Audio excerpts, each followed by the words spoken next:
अऊज़ुबिल्लाहि मिनश्शैतानिर्रजीम बिस्मिल्लाहिर्रहमानिर्रहीम। आज मैं आपके सामने एक नुस्खा लेके आया हूँ जो कि दमे के लिए है।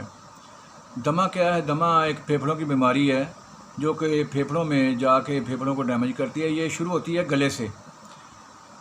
गर्म और ठंडी चीज़ें खाने से ये फिर गले से शुरू होती है और आखिर जाके ये फेफड़ों तक चली जाती है। फेफड़ों को जाके ये डैमेज करती है। फेफड़ों में जाके ये ब्रीक वेनें जो होती हैं, ब्रीक नालियाँ होती हैं वेनें, उनमें जाके ये सोजिश कर देती है। ये बाद में अंग्रेज़ी लोग जो हैं, जो इसको डॉक्टर हैं, वो इसको ब्रोंकाइटिस कहते हैं। ब्रोंकाइटिस होने के बाद ये हो जाती है, दमा हो जाता है, यानी पुरानी हो जाती है और पुरानी खांसी और वो बलगम आना शुरू हो जाती है, पक्की बलगम आना शुरू हो जाती है, जिससे वो दमे की शक्ल अख्तियार कर जाती है। बाद में ये टीबी भी बन जाती है।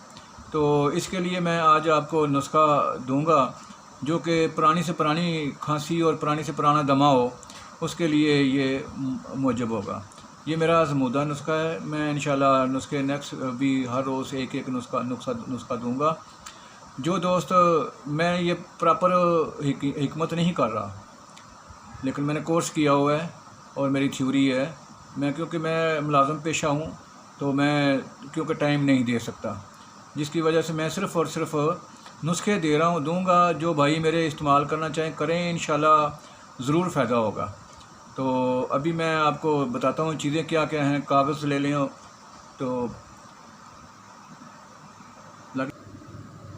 तो ये है आपके सामने गुल गौज़बान। ये गौज़बान पौधा होता है जो कि उसके ये फूल हैं। ये गुल गौज़बान है, इसको ब्रीक कर लेना है। ब्रीक इतना करना है कि ये ब्रीक छाननी से छान लेना है या कपड़े से छान लेना है, ब्रीक कपड़े से, और ये ब्रीक हो जाएगा। उसके बाद दूसरी चीज़ है सुहागा बरियाँ। ये सुहागा है, इसको बरियाँ करना है। बरियाँ कैसे करना है? बरियाँ ऐसे करना है, तवे पे इसको रख के ऊपर इसके कोई बर्तन उल्टा कर देना है, ताकि उसके अंदर ही हल्की आंच पे, हल्की आग पे ये इसके अंदर पानी होगा। पानी जो है वो जल जाए तो ये पाउडर आसानी से बन जाएगा। इसका भी पाउडर बना लेना है।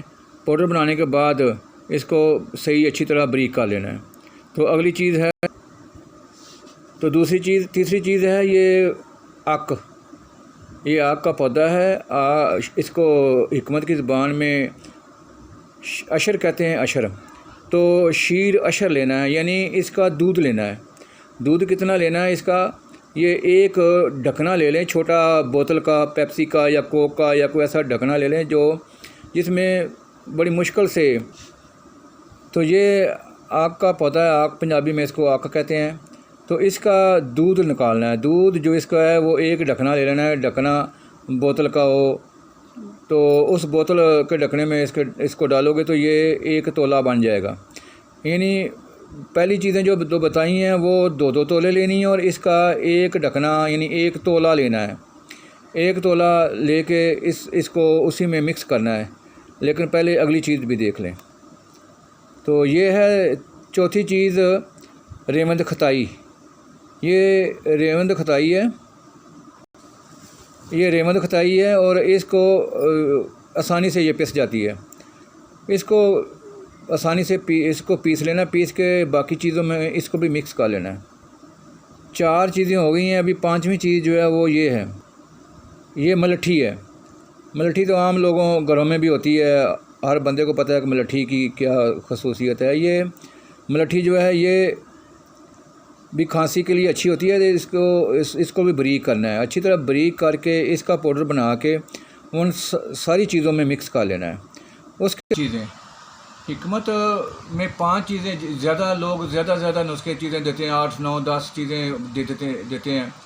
तो वो नुस्खा तो ना हुआ ना, वो तो हुआ पंसा स्टोर।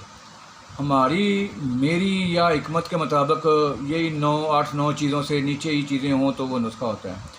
तो ये 5 चीज़ें, ये पांचों चीज़ें जो हैं इनको अच्छी तरह ब्रीक कर लेना है। ब्रीक करने के बाद इसमें जो आक का दूध है उसको अच्छी तरह मिक्स कर लेना है। करके थोड़ा सा पानी डालना है। थोड़ा सा पानी डाल के उसको अच्छी तरह मिक्स कर लेना है। इस तरह अच्छी तरह जैसे आटा गूंदा जाता है, अच्छी तरह उसको करके छोटी छोटी चने के बराबर गोलियां बना लेनी है। वो गोली जो है वो सुबह शाम